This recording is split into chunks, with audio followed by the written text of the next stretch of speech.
Army chief general Syed Asim Munir کی جانب سے پاکستان کے دفاع میں مسیحی برادری کے کردار کی تعریف۔ پاک فوج کے شعبہ تعلقات عامہ کے مطابق آرمی چیف سید عاصم منیر سے مسیحی برادری کے 13 رکنی وفد نے ملاقات کی۔ ملاقات میں باہمی دلچسپی، مذہبی اور بین المذاہب ہم آہنگی سے متعلق امور پر تبادلہ خیال کیا گیا۔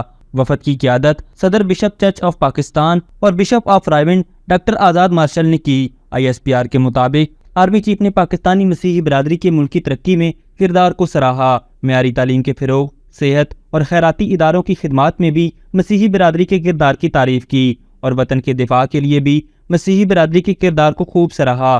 جنرل سید عاصم منیر نے وفد سے گفتگو کرتے ہوئے کہا کہ قائد اعظم کے اتحاد اور ترقی یافتہ پاکستان کی سوچ پر عمل پیرا ہونے کے لیے بین المذاہب ہم آہنگی کو فروغ دینا ضروری ہے۔ انہوں نے زور دیا کہ اسلام امن کا مذہب ہے اور اسلام معاشرے میں عدم برداشت اور انتہا پسندی کی کوئی جگہ نہیں ہے۔ مذہبی معاشرے میں کسی کو قانون اپنے ہاتھ میں لینے کی اجازت نہیں دی جا سکتی۔ ISPR کے مطابق مسیحی برادری کے ارکان نے پاک فوج کی دہشت گردی کے خلاف کوششوں کو سراہا اور ملک میں اقلیتوں کو محفوظ ماحول فراہم کرنے پر بھی پاک فوج کے کردار کو تسلیم کیا۔ آرمی چیف کے جذبے کو اقلیتوں کے لیے قابل دید قرار دیا۔ انہوں نے ملکی تعمیر و ترقی اور معاشرے میں برداشت کے فروغ میں کردار ادا کرنے پر بھی آرمی چیف کی تعریف کی۔ یاد رہے مسیحی برادری کے وفد کی آرمی چیف سے ملاقات پنجاب کے شہر جڑانوالہ میں چرچ اور مسیحی برادری کے گھر جلانے کی واقعات کے بعد ہوئی۔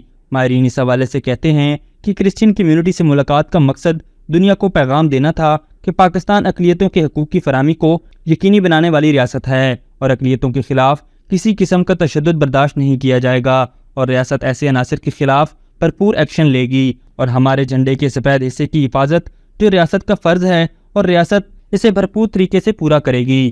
ابھی تک کے لیے صرف اتنا ہی۔ مزید دلچسپ اور تازہ ترین خبروں سے آگاہ رہنے کے لیے ہمارے چینل اسلام آباد انسائیڈر کو سبسکرائب کرنا مت بھولیے، اور اگر ہماری یہ ویڈیو آپ کو اچھی لگی ہے تو اسے لائک کر دیں اور اپنی قیمتی رائے کا اظہار نیچے دیے گئے کمنٹ سیکشن میں ضرور کریں۔